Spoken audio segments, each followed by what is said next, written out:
Good day, nurses. Welcome to MindWeb Academy. So this is Jikar Sibagbanwa, your head coach.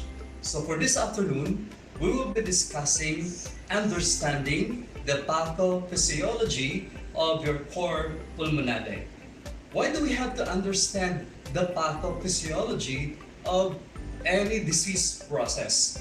Remember, nurses, that the beauty of your pathophysiology is that you'll be able to identify the physical and the psychological effects of the altered states or the disease process.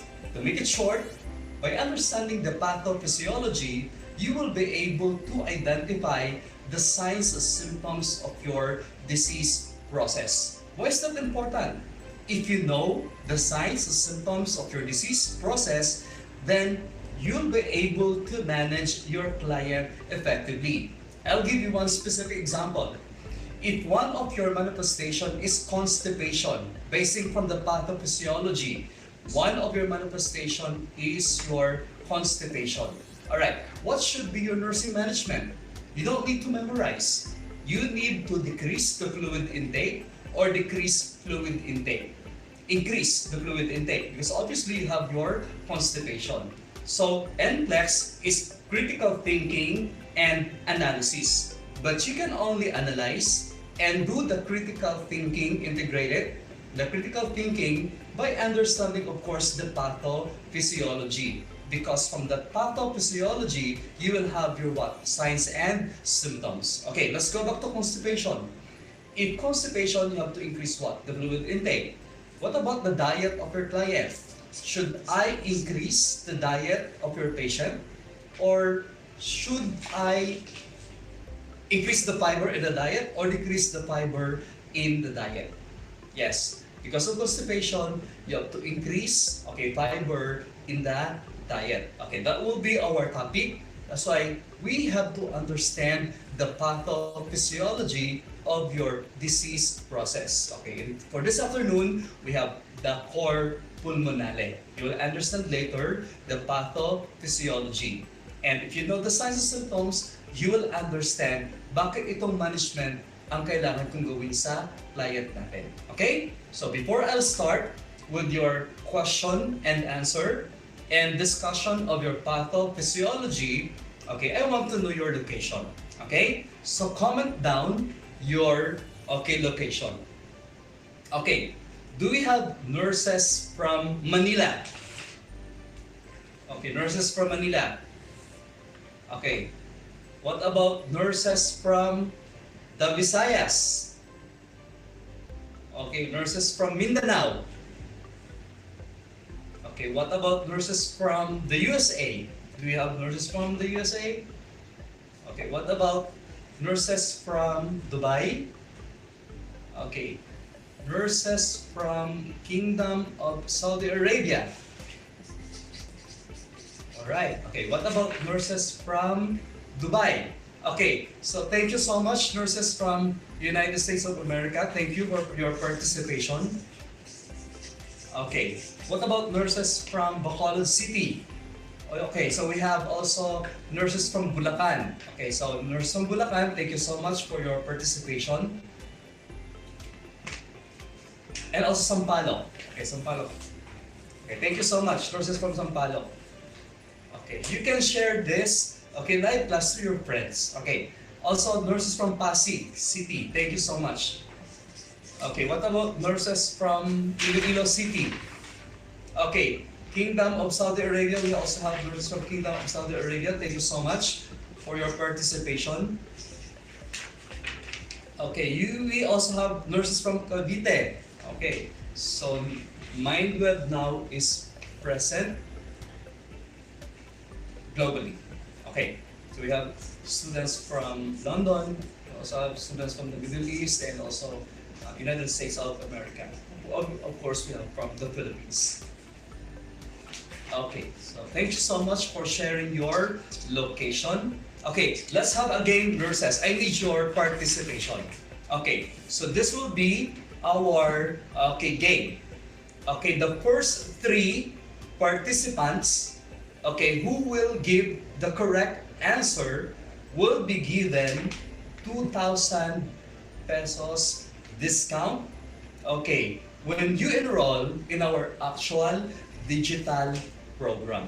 Okay, you have your 2,000 pesos discount when you enroll to our when you enroll sa actual na digital program. Okay, so we have three participants who will give the correct answer. Okay, so you know the price already, 2,000 pesos discount. Okay, so shall we start with your question? Okay, so this is regarding your core pulmonale. Okay, so for your question, okay, which of the following drugs used in core pulmonale mimics the action of your nitric oxide as well as acts synergistically with your nitric oxide to promote vasodilation. Alright, that's your question. So what's the test content? It's pharmacology. Alright? Okay, and the test format is single response. Okay. So we have now pharmacotherapy for your core pulmonale. So we have the first three who will get the correct answer.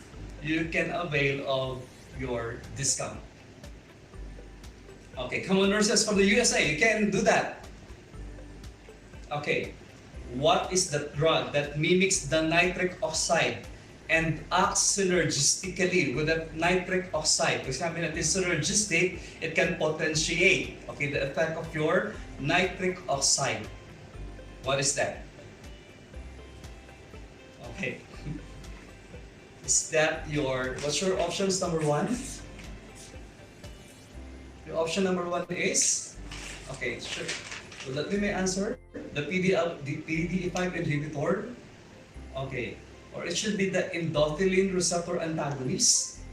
Or it should be letter C, guanylate cyclase stimulant? Or letter D, cardiac glycosides? Or letter E, you have calcium channel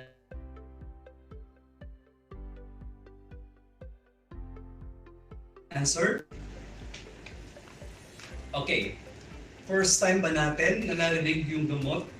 Okay. So in NCLEX, we need to do, of course, updates. So we have to, for your exam, you need, of course, updates. And we have, newer medication, newer management for client with core pulmonale. Okay.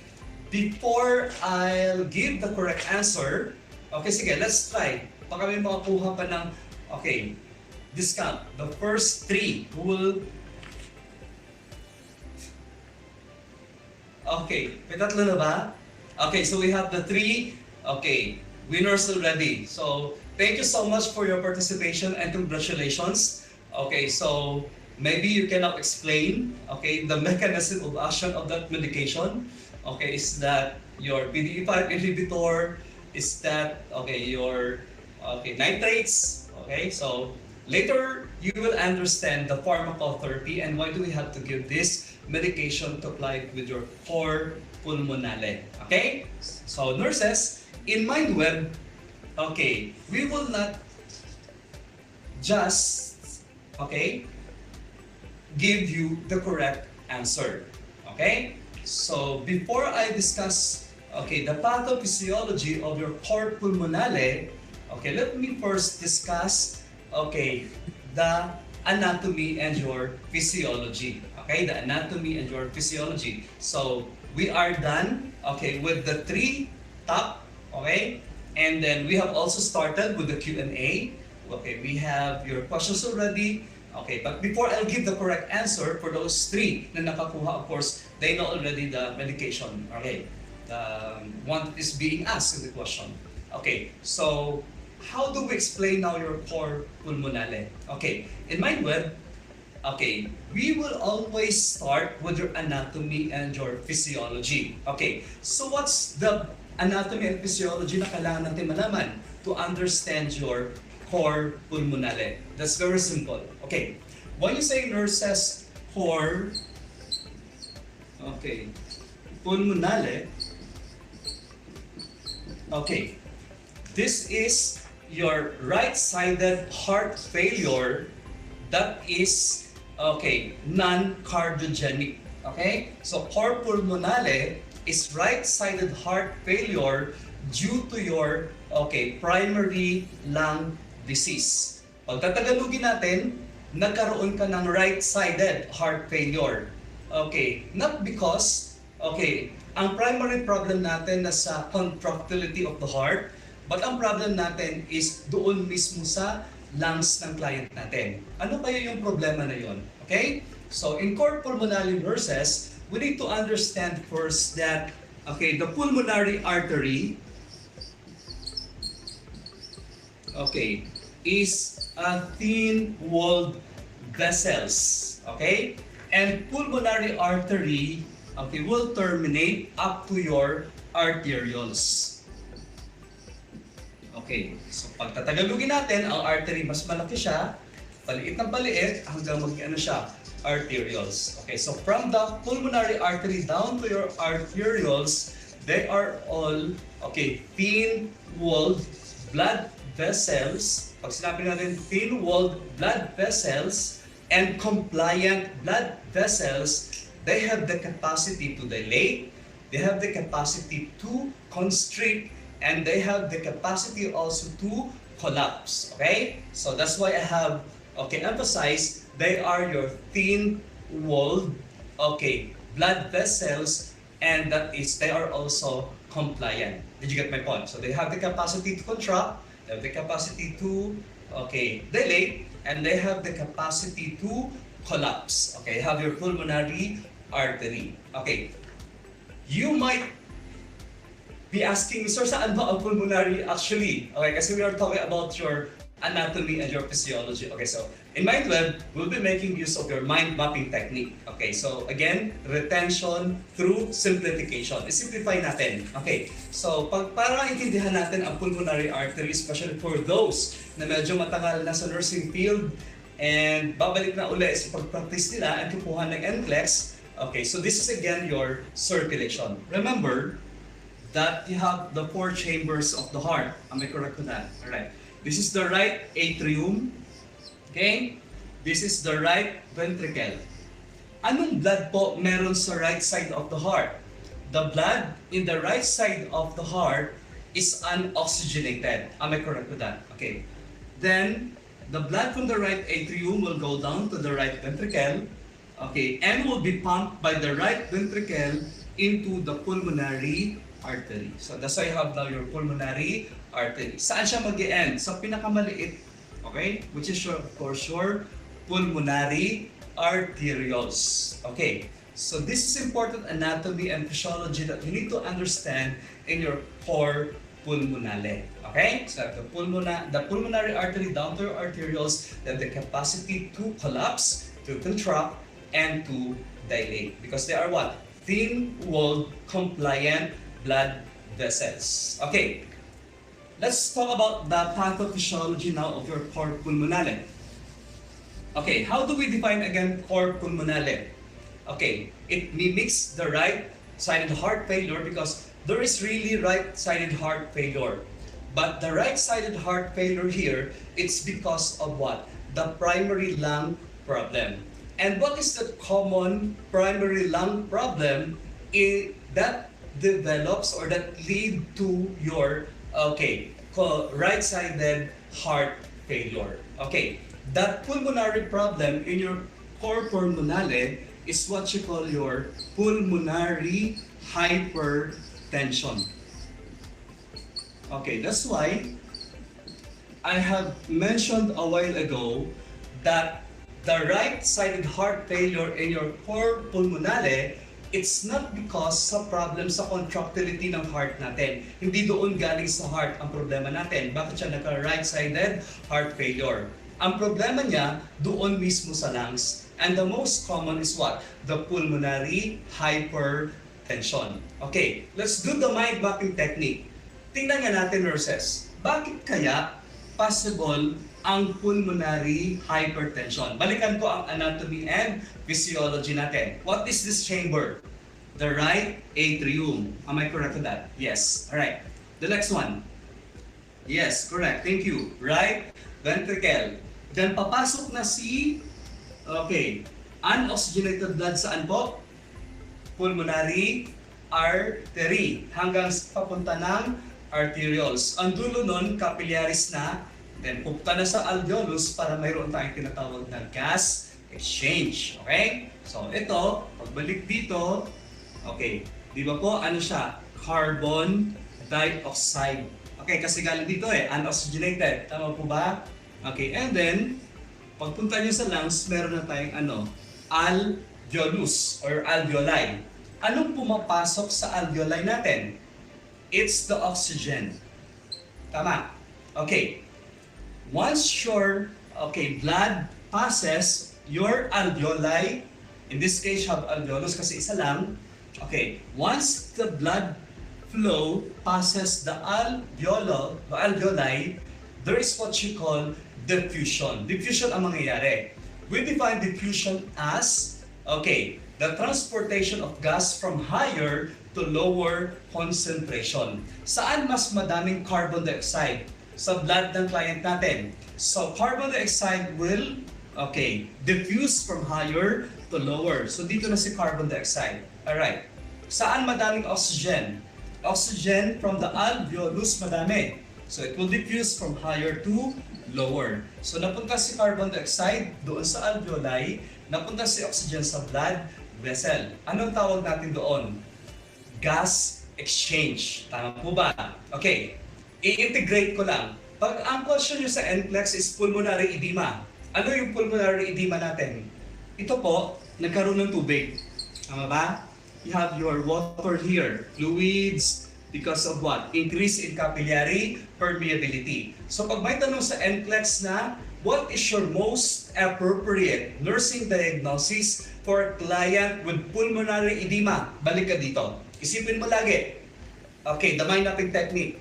In mind lab, nag-mind mapping technique tayo. Sabi ni Sir Jucar, ang alveolus may oxygen yun. Kasi tinitakein mo ang carbon dioxide. Yung blood vessel naman, yung capillaries, may carbon dioxide. Kasi, andito siya sa right side, galing. Nagtitake-in ka naman ng oxygen papunta sa alveolus mo.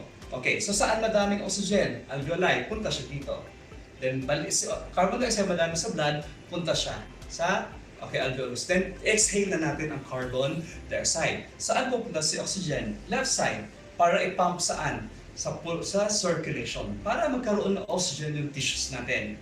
And para magkaroon ng tinatawag na aerobic type of metabolism. Pag aerobic, you will what? Yield products just like your ATP, which is the source of your energy.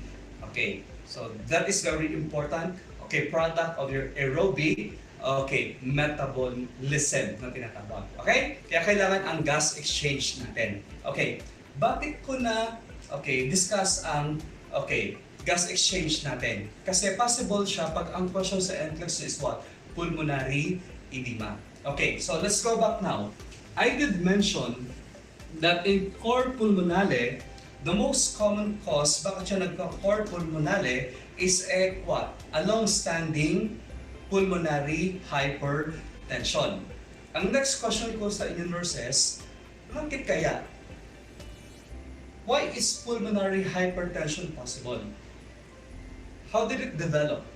Paano siya nag-develop? Sige po, i-guide natin. Pagdating nyo sa NCLEX, pagka-upo nyo doon, pag sinabi nila, what are the causes of pulmonary hypertension? Isipin mo lagi, mataas yung pressure doon sa pulmonary artery and arterioles. Bakit kaya? Sige nga, isa-isahin natin.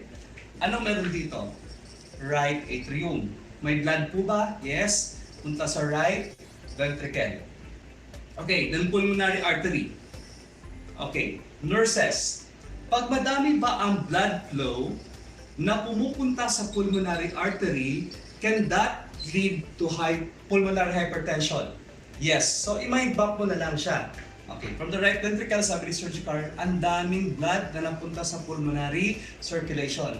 So one cause of pulmonary hypertension is what you call your increased pulmonary blood flow. Have now increase of your pulmonary blood flow. Okay, so galing tayo dito ha, nurses. Let's continue the mind mapping technique in MindWeb. Nung dumami ang blood dito, that causes the hypertension, possible ba nurses na magkaroon din ng increased pressure dito and resistance?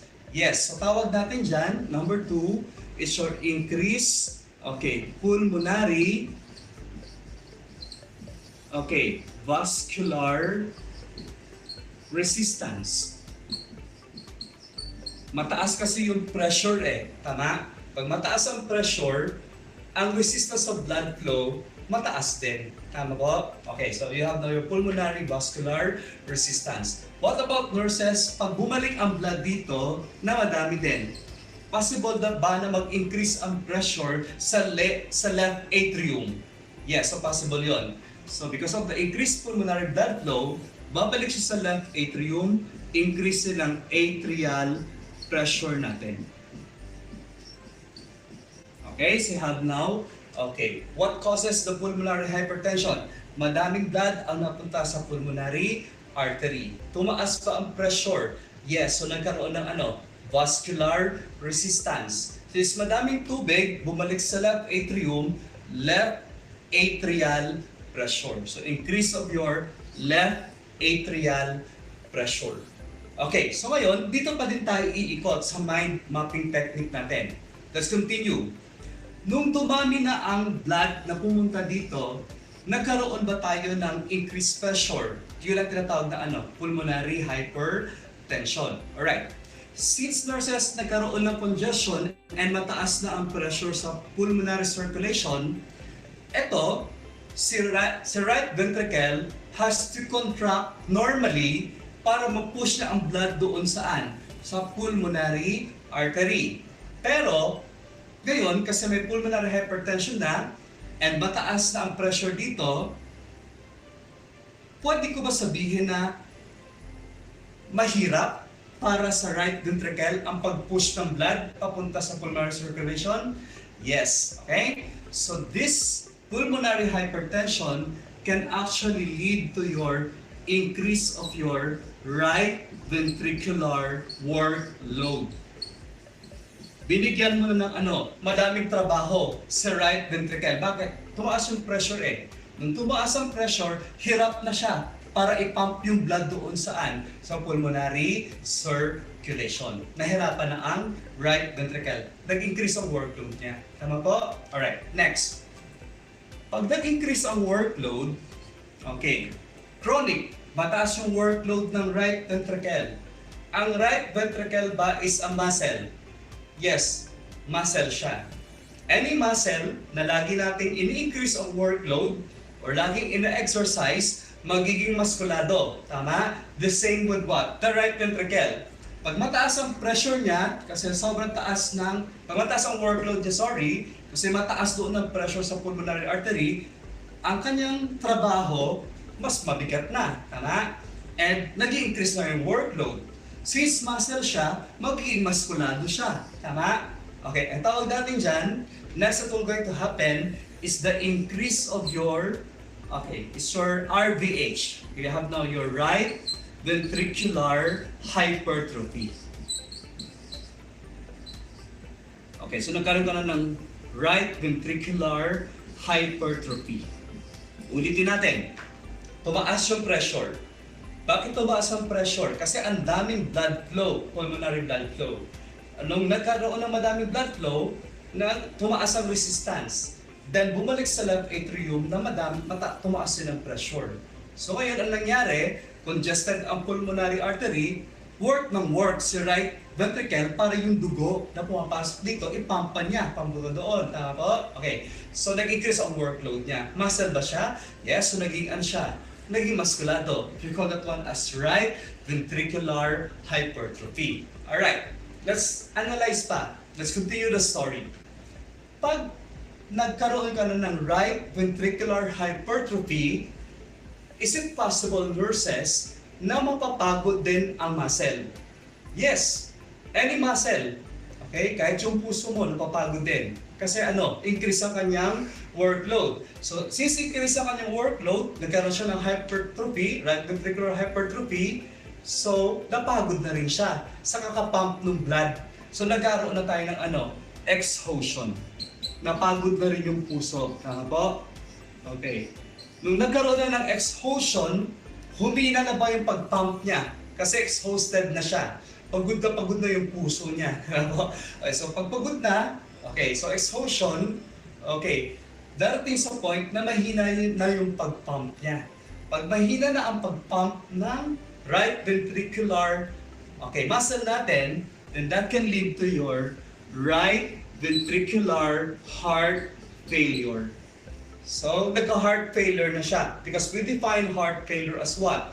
Okay, decreased contractility leading to a decrease in cardiac output. Well, did you get my point? Okay? So, what causes the cor pulmonale? How do you define this? Right-sided heart failure due to what? Okay, a primary lung disease, commonly the pulmonary hypertension. Yun na lang iisipin nyo. Nagkaroon siya ng right-sided failure kasi ang problema na sa lungs. Tumaas yung pressure. Bakit? Maraming blood flow. Nagkaroon ng resistance. Bumalik sa left atrium, madami pa din. So, nagtrabaho na mas madami si right ventricle. Muscle siya. Nagkaroon siya ng hypertrophic condition, the RVH. Okay. Then, nung chronic, na nag-increase ang workload natin, chronically, you have the increase of workload, then there is now exhaustion, na pagod na po siya. And eventually, there is now your right ventricular heart failure. So, na-trace natin ang pathophysiology. Diba? From the definition. Okay, right-sided failure due to what? Pulmonary hypertension. So, I did mention that what is the beauty of your pathophysiology? Pag naintindihan mo to, meron parang congestion of blood. So, ano magiging gamot natin? Doon na papasok. You don't need to memorize na. Di ba po? Okay, sige nga, try natin. Nurses, answer me. Since there is congestion in the lungs, increasing the pressure in your pulmonary tissue, we call that one as pulmonary hypertension, do I need a drug that will excrete fluid from the body? Yes, and that can be done by giving your diuretics. So diuretics can be used for client with what? With cor pulmonale. Kasi nga po merong congestion. So we want to pull the blood out para maihinang client natin. Alright? So number 2. Meron po bang increase in peripheral resistance? Yes, since palakas ang resistance, constricted ang blood vessel mo, constricted ang blood vessel. So anong gamot ang pwede kong ibigay? Kasi constricted, para walang resistance sa blood flow, para hindi mataas ang pressure. Anong gagamitin kong gamot? Do I need a vasoconstrictor or do I need a vasodilator? Kailangan natin yun. Tama? So you need what? Your vasodilators. What are common dilators being used in cor pulmonale, especially in your NCLEX? 1. Don't forget your CCBs. What is CCBs? Calcium channel blockers. Then you also have your nitrates. CCBs, example, diltiazem. Okay? You also have your nifedipine. Okay? Nitrates, nitroglycerin, that's also a vasodilator. Then another one, you can also make use of your prostacyclin. Prostacyclin is a potent vasodilator. Okay? Then you also have your PDE5 inhibitor. Your PDE5 inhibitor, nurses, in our actual program, na-explain ko yon ng detalyado, but I'll give you the mechanism of action of PDE5 inhibitor. The PDE5, to simplify, will degrade the nitric oxide. Okay, dinidegrade niya si nitric oxide. Ang nitric oxide is a vasodilator. So pag ang PDE5, dinidegrade niya, sinisira niya si nitric oxide, may vasodilation na mangyari? Wala. So you have to inhibit the PDE5 enzyme. by giving PDE5 inhibitor. Doon na papasok si sildenafil, Viagra. It can be used also for your core pulmonale due to its what? Your vasodilatory effect. You can also make use of your tadalafil. Your tadalafil is also your competitor of your sildenafil, which is your Cialis. Okay? That's your PDE5 inhibitor. You can also make use, aside from the CCBs, nitrates, prostacyclin, PDE5, you can also make use, nurses, of your endothelin antagonist. Why antagonist? Endothelin promotes vasoconstriction. So dapat i-inhibit ko siya. Right? Okay, so we have to, one example is your bosentan. Okay, that is your endothelin antagonist.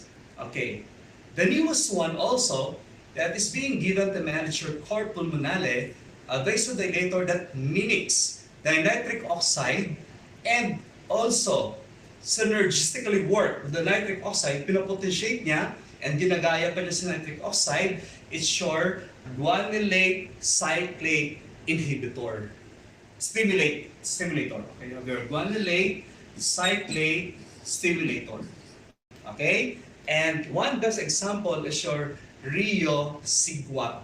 Okay, so your guanylate cyclase stimulant, you have your Rio-Sigwap. That's RIOCIGUAT.